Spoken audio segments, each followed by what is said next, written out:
விண்வெளியில் 4,00,000 கிலோமீட்டர் தூரம் பயணித்துவிட்டு பாதுகாப்பாக பூமிக்கு திரும்புவதும், நாம் சாதாரணமாக விளையாடும் ஒரு பிளாஸ்டிக் பூமராங்கை வீசுவதும் ஒன்றுதான் என்று நான் சொன்னால் உங்களால் நம்ப முடிகிறதா? அதாவது கேட்பதற்கு சற்று முரண்பாடாகத்தான் இருக்கிறது. ஆமாம். அல்லது இன்று வட இந்தியாவில் பிறக்கும் ஒரு குழந்தை எப்படி தென்னிந்தியாவின் அரசியல் அதிகாரத்தை அடுத்த 10 ஆண்டுகளில் முற்றிலுமாக மாற்றப்போகிறது என்று கேட்டால் ஆச்சரியமாக இருக்கிறதல்லவா? உங்களை இந்த ஆழமான அலசலுக்கு வரவேற்கிறேன். மிகவும் சுவாரஸ்யமான ஒரு அறிமுகம். நேயர்கள் அனைவருக்கும் வணக்கம். வணக்கம். இன்று நாம் சில மிக முக்கியமான ஆனால் ஒன்றுக்கொன்று தொடர்பில்லாதது போல் தோன்றும் ஆவணங்களை அலசப்போகிறோம். நீங்கள் அன்றாடம் கடந்து செல்லும் செய்திகளுக்கு பின்னால் இருக்கும் அறிவியலையும் அரசியலையும் தான் இன்று தோண்டி எடுக்கப் போகிறோம். கண்டிப்பா. இன்றைய தரவுகள் உண்மையிலேயே ஒரு பரந்த தளத்தை கொண்டது. ஆமா. 2026 ஏப்ரல் மாதத்தின் முக்கிய நிகழ்வுகளான ஆர்டெமிஸ் 2 விண்வெளிப் பயணம், இந்தியாவின் புதிய காலநிலை இலக்குகள், மனித விலங்கு தொடர்பை பேசும் ஒரே ஆரோக்கியம் திட்டம், நமது நாடாளுமன்றத்தையே மாற்றப்போகும் தொகுதி மறுசீரமைப்பு, தேர்தல் ஆணையத்தின் சுதந்திரம் மற்றும் 200 ஆண்டுகளுக்கு முன்பே இன்றைய அரசியலமைப்பை கணித்த மகாத்மா ஜோதிராவ் பூலே, இவை அனைத்தையும் இணைக்கும் அந்த ஒரு மெல்லிய இழை என்ன என்பதைத்தான் இன்று நாம் தேடப் போகிறோம். சரியாக சொன்னீர்கள். சரி, விண்வெளியிலிருந்தே தொடங்குவோம். எனக்கு இந்த ஆர்டெமிஸ் 2 தரவுகளை படித்ததும் பெரும் ஆச்சரியம். மனித விண்வெளிப் பயண வரலாற்றில் இது ஒரு புதிய மைல்கல் இல்லையா? ஆமாம். மனிதர்கள் பூமியிலிருந்து சுமார் 4,06,771 கிலோமீட்டர் தூரம் பயணிக்கிறார்கள். 4,00,000 கிலோமீட்டரா? இதற்கு முன் 1970இல் அப்போலோ 13 பயணத்தின் போதுதான் இவ்வளவு தூரம் சென்றார்கள் என்று படித்திருக்கிறேன். உமைதான். ஆனால் அது ஒரு விபத்து என்று சொல்லலாம். ஒரு அவசர கால விலகலால் தற்செயலாக நடந்தது. ஓஹோ. ஆனா ஆர்டெமிஸ் 2 அப்படி இல்ல. இது மிக துல்லியமாக திட்டமிடப்பட்ட ஒரு பயணம். கண்டிப்பா. இதை நாம் தெளிவாக புரிந்து கொள்ள வேண்டும். பலர் நினைப்பது போல இது மனிதர்களை நிலவில் மீண்டும் தரையிறக்கும் திட்டம் அல்ல. நிலவில் தரையிறங்க போவதில்லையா? பின் எதற்கு இவ்வளவு பெரிய திட்டம்? இது ஓராயன் எனப்படும் விண்கலத்தின் ஒட்டுமொத்த திறனையும் முக்கியமாக விண்வெளி வீரர்களின் பாதுகாப்பு அமைப்புகளையும் சோதிப்பதற்கான ஒரு பரிசோதனை பயணம். புரிகிறது. இதில் என்னை மிகவும் குழப்பிய அதே சமயம் ஈர்த்த ஒரு தொழில்நுட்பம் இருக்கிறது. அதாவது ப்ரீ ரிட்டர்ன் ட்ரெஜெக்டரி என்று குறிப்பிட்டிருக்கிறார்கள். எரிபொருள் இல்லா திரும்புதல் பாதை. அது எப்படி சாத்தியம்? அதுதான் அறிவியலின் அழகு. இன்ஜின்களை பயன்படுத்தாமல் எப்படி மீண்டும் பூமிக்கு வர முடியும்? இது எப்படி இருக்கிறதுன்னா, ஒரு பூமராங்கை நாம் முழு பலத்தோடு வீசிவிட்டு அதை மீண்டும் நாமே ஓடிப்போய் பிடிப்பதற்கு பதிலாக காற்றின் விசையை கணக்கிட்டு வீசினால் அதுவாகவே மீண்டும் நம் கையில் விழுமே. அதுபோலவா? நான் அதேதான் சொல்ல வந்தேன். இது ஒரு மிகச்சிறந்த ஒப்பீடு. விண்வெளி அறிவியலில் இதைத்தான் ஸ்லிங் ஷாட் எஃபெக்ட் அல்லது கவண் விளைவு என்று சொல்வார்கள். கவண் விளைவு கொஞ்சம் விளக்கமாக சொல்ல முடியுமா? இப்போ ஓரியன் விண்கலம் பூமியிலிருந்து புறப்பட்டு நிலவை நோக்கிச் செல்கிறது. நிலவை நெருங்கியதும் அது தன் இன்ஜின்களை பயன்படுத்தி திசையை மாற்ற தேவையில்லை. ஓ, இன்ஜின் தேவையில்லையா? ஆமாம். மாறாக நிலவின் ஈர்ப்பு விசையையே ஒரு கவண் போல பயன்படுத்துகிறது. நிலவின் ஈர்ப்பு விசை விண்கலத்தை இழுத்து அப்படியே ஒரு வட்டமடிக்க வைத்து மீண்டும் பூமியை நோக்கி வீசுகிறது. அப்படியா? இதனாலதான் இதற்கு ஃப்ரீ ரிட்டர்ன், அதாவது எந்த கூடுதல் உந்துதலும் எரிபொருளும் இல்லாமல் திரும்புதல் என்று பெயர் வந்ததா? மிகச்சரியாக சொன்னீர்கள். அம்சம் இருக்கிறது. ஏனென்றால் தரவுகளின் பூமியின் அதிநீள்வட்ட பாதையில், அதாவது ஹை எர்த் ஆர்பிட்டில் 74,000 கிலோமீட்டர் உயரத்தில் விண்கலத்தை 42 மணி நேரம் நிறுத்தி வைத்து பரிசோதிக்கிறார்கள் என்று குறிப்பிடப்பட்டுள்ளது. ஏன் நேராக நிலவுக்கு செல்லாமல் இப்படி ஒரு தாமதம்? இங்குதான் இந்த திட்டத்தின் ஆழமான தர்க்கம் ஒளிந்திருக்கிறது. விண்வெளி பயணங்களில் ஏன் என்பது எப்போதுமே பாதுகாப்பு என்பதோடு தொடர்புடையது. அந்த 42 மணி நேர பரிசோதனை எதற்காக? அந்த 74,000 கிலோமீட்டர் உயரத்தில் இருக்கும்போது விண்கலம் இன்னும் பூமியின் வலுவான ஈர்ப்பு விசைக்குள் தான் இருக்கும். ஓஹோ, அதாவது பூமிக்கு அருகேயே இருக்கிறது என்று சொல்ல வருகிறீர்களா? ஆமாம்.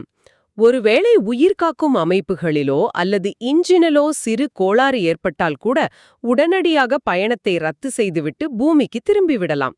எல்லாமே சரியாக இருக்கிறது என்று உறுதியான பிறகுதான் நிலவை நோக்கி பயணிக்கிறார்கள். அப்படியா விஷயம்? அது மட்டுமல்ல, ஒருவேளை நிலவுக்கு சென்ற பிறகு இன்ஜின்கள் முற்றிலுமாக செயலிழந்தால் கூட விண்வெளி வீரர்கள் நிரந்தரமாக விண்வெளியில் சிக்கிக் கொள்ள மாட்டார்கள். நிலவின் ஈர்ப்பு விசை அவர்களை பாதுகாப்பாக பூமிக்கு கொண்டு வந்து சேர்த்துவிடும் இல்லையா? கண்டிப்பா. இயந்திரங்கள் பழுதடைந்தாலும் இயற்கையின் ஈர்ப்பு விசை அவர்களை காப்பாற்றும் வகையில் திட்டமிட்டுள்ளார்கள். இது எதிர்காலத்தில் நிலவில் ஒரு தளம் அமைப்பதற்கு மிகப்பெரிய நம்பிக்கையை கொடுக்கும் என்று தோன்றுகிறது. நிச்சயமாக. எரிபொருள் மிச்சமாவதால் அதிக சரக்குகளை எடுத்துச் செல்லலாம், பாதுகாப்பும் உறுதி செய்யப்படுகிறது. மனிதர்கள் நிரந்தரமாக விண்வெளியில் தங்குவதற்கான மிக முக்கியமான அடித்தளம் இது. இது ஒரு முரண்பாடான சிந்தனையை எனக்கு தருகிறது. விண்வெளியில் அந்த அடர்ந்த இருளில் நம்மை காக்க ஈர்ப்பு விசை என்ற ஒரு இயற்கை விதி இருக்கிறது. ஆனால் பூமியில் நாமே உருவாக்கி வைத்துள்ள சிக்கல்கள் தான் அதிகம். ஆமாம், அதிலிருந்து நம்மை எது காப்பாற்றப் போகிறது? விண்வெளியை விட்டுவிட்டு இப்போது நாம் பூமிக்கு வருவோம். இந்தியாவின் திருத்தப்பட்ட காலநிலை இலக்குகள் குறித்த தரவுகள் என்னிடம் உள்ளன. நேஷனலி டிட்டர்மைன்டு கான்ட்ரிபியூஷன்ஸ் என்று சொல்வார்களே, அதுவா? அதேதான். 2035க்குள் உமிழ்வு தீவிரத்தை 47% குறைப்பது, 60% மின்சாரத்தை புதைப்படிவமற்ற எரிசக்தி மூலம் பெறுவது, 4 பில்லியன் டன் கார்பனை உறிஞ்சும் காடுகளை உருவாக்குவது என்று பெரிய பெரிய எண்கள் இருக்கின்றன. கேட்பதற்கு பிரம்மாண்டமாக இருக்கிறது. வெளிப்படையாக சொல்கிறேன், இது போன்ற பில்லியன் ட்ரில்லியன் கணக்குகளை படிக்கும் போதெல்லாம் எனக்கு மலைப்பாக இருக்கிறது. யதார்த்தத்தில் இதற்கெல்லாம் என்ன அர்த்தம்? அந்த மலைப்பு நியாயமானதுதான்.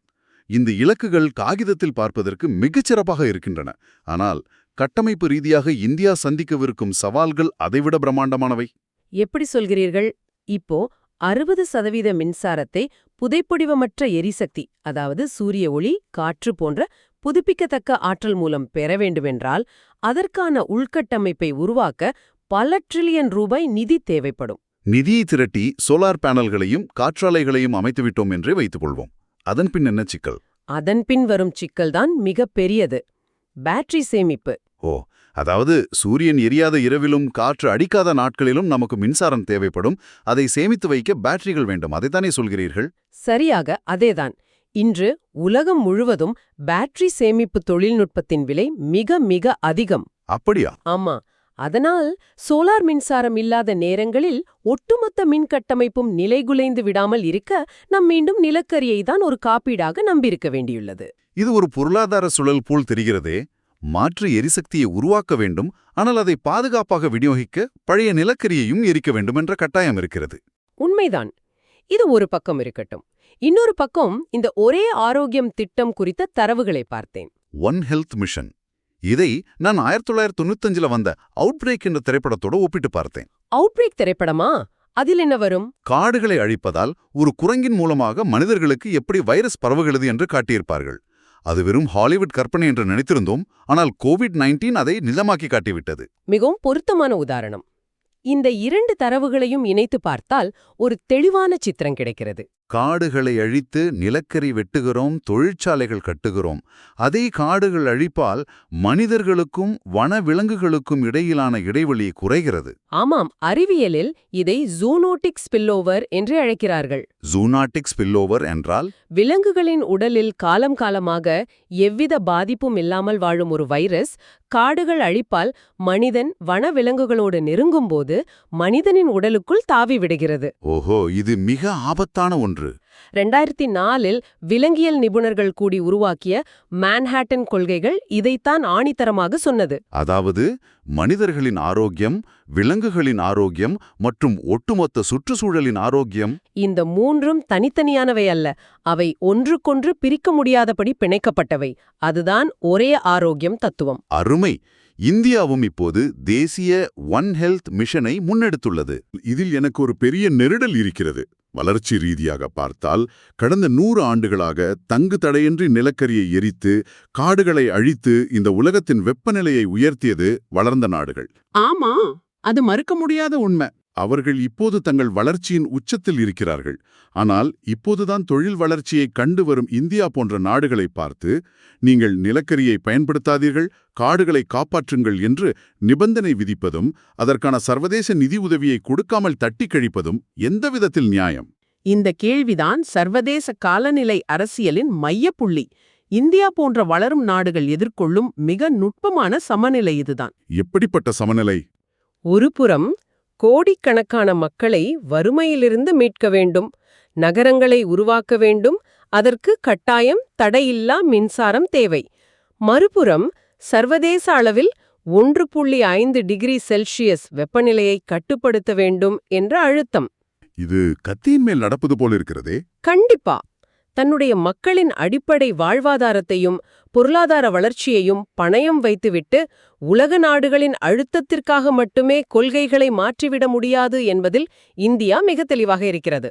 அதனால்தான் தங்களால் முடிந்த இலக்குகளை நிர்ணயிக்கும் அதே வேளையில் வளர்ந்த நாடுகள் தங்கள் வரலாற்று பொறுப்பை ஏற்க வேண்டும் என்பதையும் இந்தியா தொடர்ந்து வலியுறுத்தி வருகிறது, இல்லையா? சரியாகச் சொன்னீர்கள். உலகளாவிய இந்த சுற்றுச்சூழல் மற்றும் சுகாதார நெருக்கடிகளை சமாளிக்க வேண்டுமென்றால் முதலில் ஒரு நாட்டின் நாடாளுமன்ற மற்றும் ஜனநாயக கட்டமைப்புகள் சீராகச் செயல்பட வேண்டும். ஆமாம், அரசியலமைப்பு வலுவாக இருக்க வேண்டும். இப்போது நாம் இந்தியாவின் ஜனநாயக கட்டமைப்பில் வரப்போகும் மாபெரும் மாற்றங்களைப் பற்றி பேசுவோம்.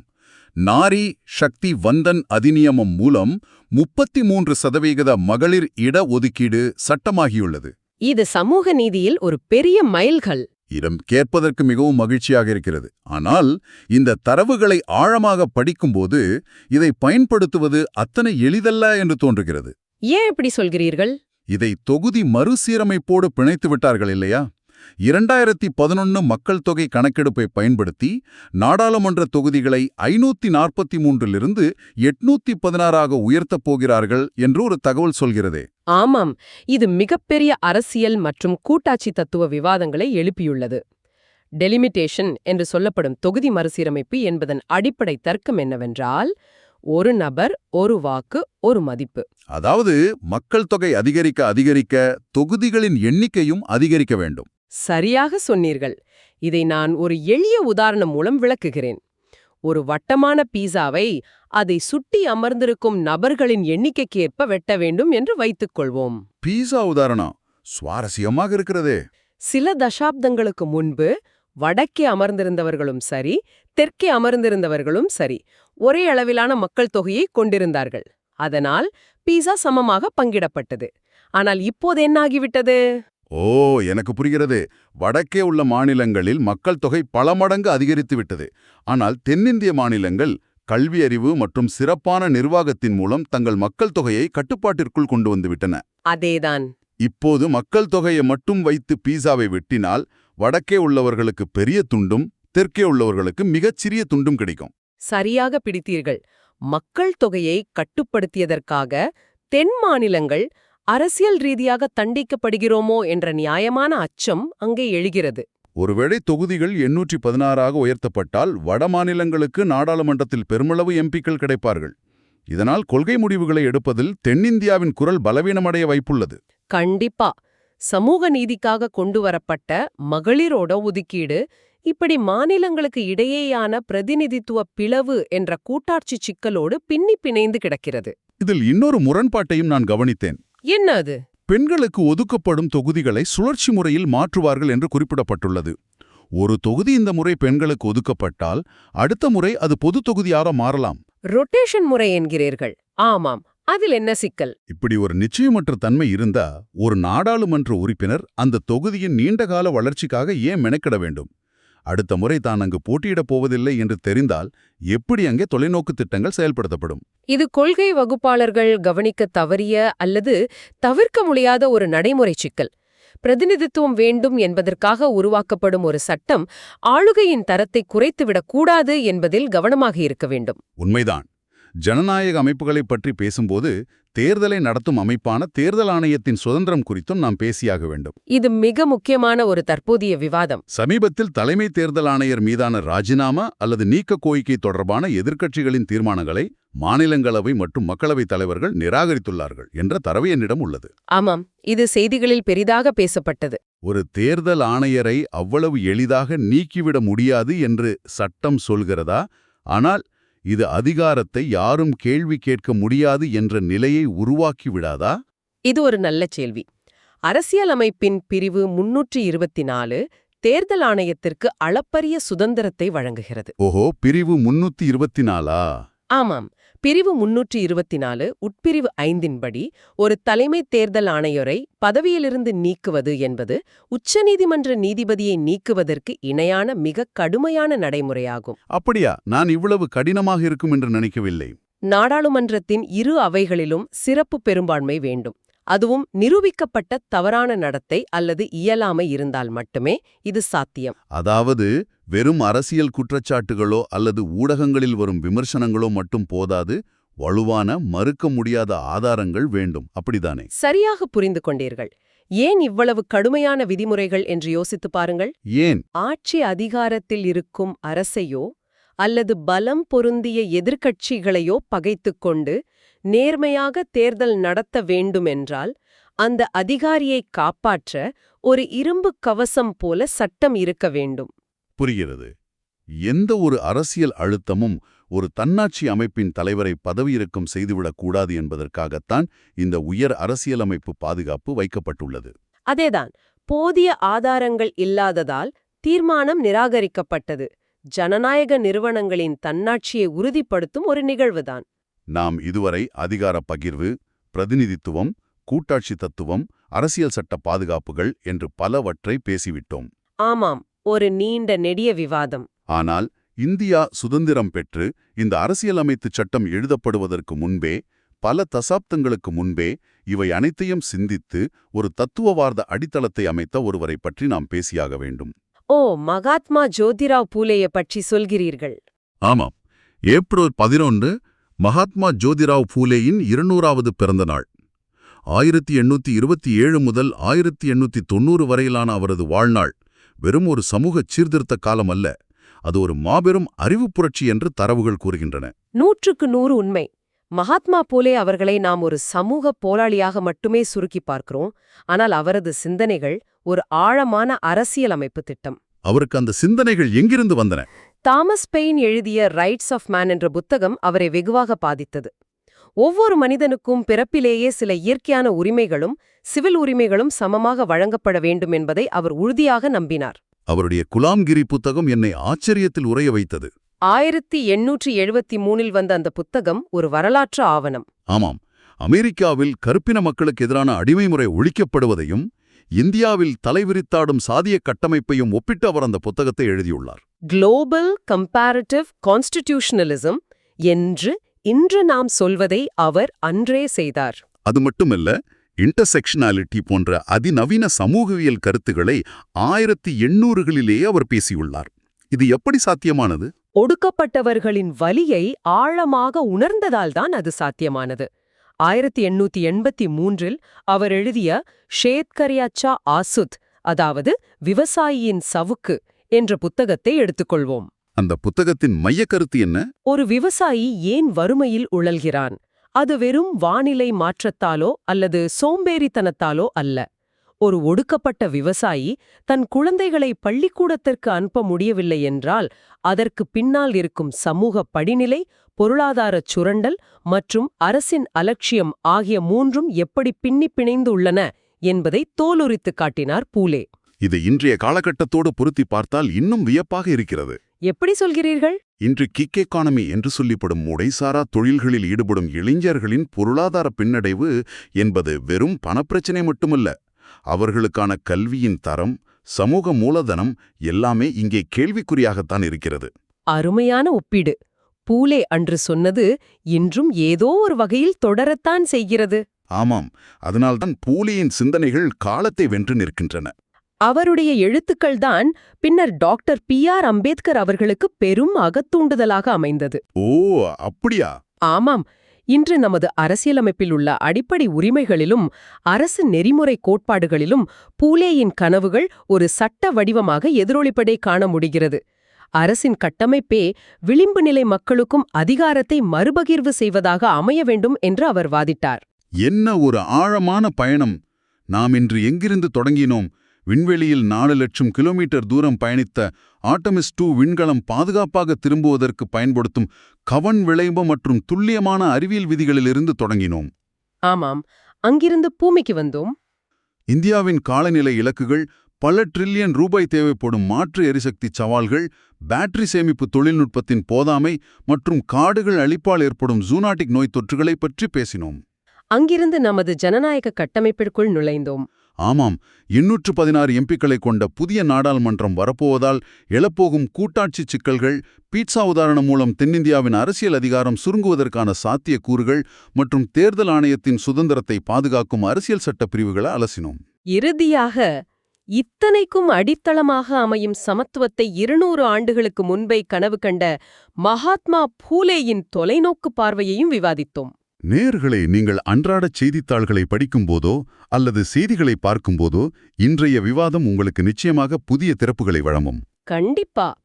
நாளை ஒரு காலநிலை மாநாட்டை பற்றிய செய்தியை படிக்கும்போது, ஏன் இந்தியா இன்னும் நிலக்கரியை பயன்படுத்துகிறது என்ற கேள்விக்கு பின்னாடி உள்ள பொருளாதார யதார்த்தம் உங்களுக்கு புரியும்.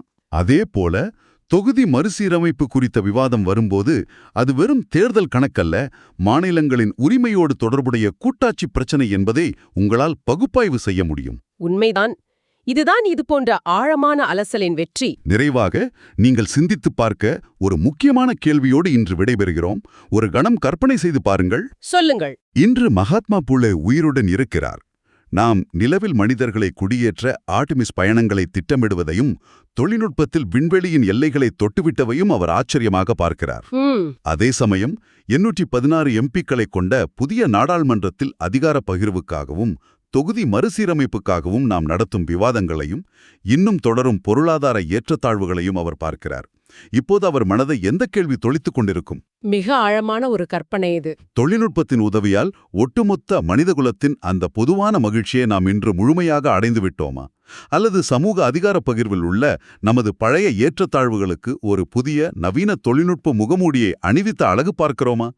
இதை சற்று ஆழமாக சிந்தித்துப் பாருங்கள். மீண்டும் ஒரு சுவாரஸ்யமான ஆழமான அலசலில் சந்திப்போம். வணக்கம்.